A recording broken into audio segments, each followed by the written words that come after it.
Atma Namaste, my name is Giselle and I recently spoke on the real meaning of the law of karma and I broke down the types of karma from the ancient Vedantic teachings. Feel free to check out that video to understand karma and how I, as a Prana Vidya practitioner, can help one's karmic pattern by helping to cleanse and purify the mental, emotional and physical body, and in mitigating negative thought patterns, emotions and physical experiences, ultimately helping one minimize generating and experiencing negative karma. I've mentioned previously how Prana Vidya is a process of cleansing and purifying an individual at the energetic root and helping and harmonizing the mental, emotional and physical body known as shariras, and by working on the pancha koshas, which are the 5 sheaths or layers through the energetic system. Do check out that video on the shariras and koshas to understand this more deeply. The 3-body model focuses on where experience happens, so on which plane, the gross, subtle or causal, while the 5-sheath model focuses on how consciousness is veiled, physical, vital, mental,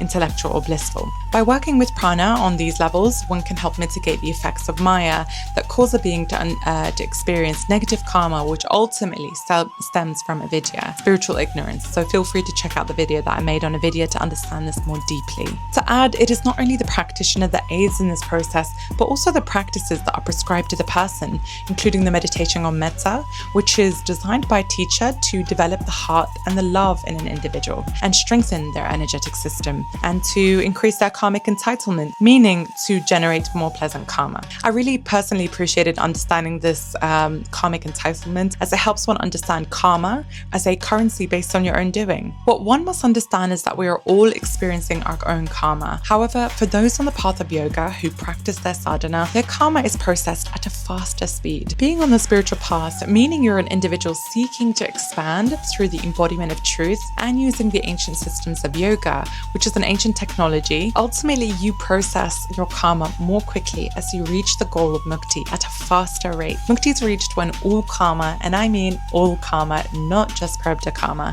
is experienced, and through grace, you are no longer bound by the cycles of life and death known as samsara. Moving on, I explained how the meditation on metta and forgiveness is a way to help you generate more pleasant karma and to increase your karmic entitlement along with strengthening your energy body. Forgiveness is another way of increasing your karmic entitlement. To learn more on the meditation on metta and forgiveness practice, please check out the previous videos. Anyone can do these practices. The acknowledgement of the law of karma is one that permeates every society, every religion, and every scripture, and it's often reflected in their way of life to some extent. And I really wanted to share some of these examples from the Bible, the Quran, the Judaic teachings and mysticism, and finally Native American spirituality. So let's begin with some examples from the Bible. When Yeshua says, "Give and it will be given to you, with the measure you use, it will be measured to you again," explaining how generosity produces positive return. Secondly, the sow and reap principle. Do not be deceived. God cannot be mocked. For whatever a man sows,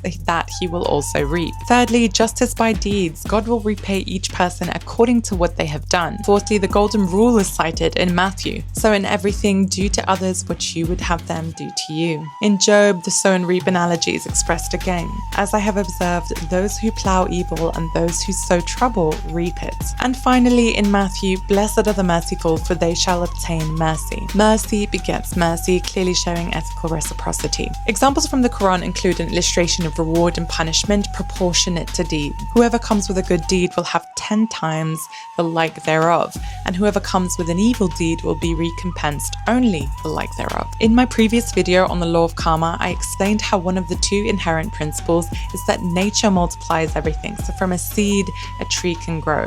This is illustrated here also. A second example is, and for all there will be degrees according to what they did, and they will not be wronged. And lastly, accept those who are patient and do righteous deeds, for them is forgiveness and a great reward. Now, in the Judaic teachings, this is illustrated in the core Judaic principle known as mida k'neged mida, meaning measure for measure. This means a person experiences consequences corresponding in quality to their actions. In the Torah, there are explicit cause to effect statements. In Proverb 11:17, a man who's kind benefits himself, but a cruel man harms himself. Proverbs 22:8, whoever sows injustice will reap calamity. Direct sowing to reaping, similar to the ancient texts. In Kabbalah, which is mystical Judaism, karma becomes explicit. This is where Judaism comes closest to Vedanta. Their understanding of reincarnation is known as Gilgul Neshamot. The Zohar and later Lurianic Kabbalah teaches that souls return to complete unfinished rectification known as tikkun, and actions in one life affect future lives. In the Zohar, it says all souls must return until they fulfill the Torah in all its aspects, illustrating karmic reincarnation. Also, the Kabbalah mirrors the more ancient Vedantic teachings in its understanding of the cosmic impressions. Lurianic Kabbalah teaches that actions create spiritual imprints, which parallels samskaras in Vedanta, and these affect both the soul and the cosmos, and this parallels the karma seeds in Tantra. Finally, the law of karma is understood in one of the most respected ancient ways of life for me, Native American spirituality. The principle underlying karma, such as moral causation, reciprocity, and return, is deeply present, and it's often more lived than theorized. This is illustrated through their pan-tribal core principle of reciprocity with life, their representative sayings and teachings,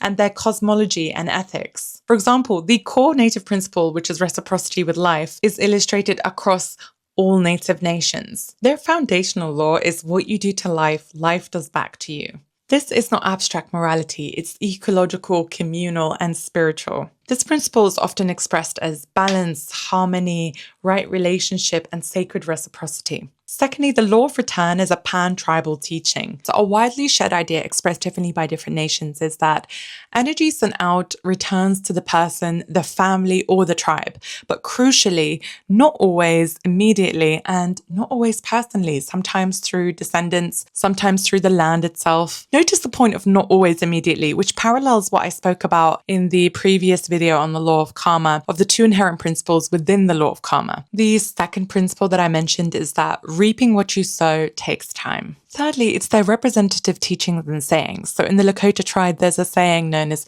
Mitakuye Oyasin, meaning all my relations. Now, this phrase implies that there are no isolated action existing, every action affects the web of life, and harm to another is actually harm to self. The people of the Iroquois tribe have a 7 generations principle. In every deliberation, consider the impact on the 7th generation. Now, this implies that actions ripple forward, consequences outlast the actor, and responsibility transcends one lifetime. Furthermore, there is the Hopi tribe teaching, those who take without gratitude lose the protection of the world, showing their understanding that selfish and ungrateful taking disrupts balance, and that loss is not punishment but a consequence, and that you are connected to everything. Therefore, your actions can impact the force of the world. The Navajo people live by the principle of Hozho, often translated as harmony, beauty, balance, and right way of living. So illness and misfortune arise when one breaks harmony, when one acts against natural moral order, and healing ceremonies are actually restorations of balance, not forgiveness of sin. This is extremely close to tantric karma purification. Native traditions typically do not emphasize sin against God or eternal punishment or moral guilt. Instead, they emphasize disharmony, disrespect, forgetting one's place, and consequences arise because life responds to balance by correcting it. This is closer to the spiritual path of yoga, especially Irta, which is cosmic order in Vedanta. These are just some examples of similarities that are expressed in different traditions that I thought would be really lovely to share with you. To learn more, I would recommend watching the previous video on the law of karma. But thank you so much to everyone who watches and supports by subscribing, liking, and sharing. It's highly appreciated. Prana Vidya and this knowledge has changed my life, and it is an honor to be sharing this with you. Thank you so much for anyone who's listening, and I hope that someone was able to learn something new and take away a new piece of understanding from this video. Have yourself a beautiful and joyful day.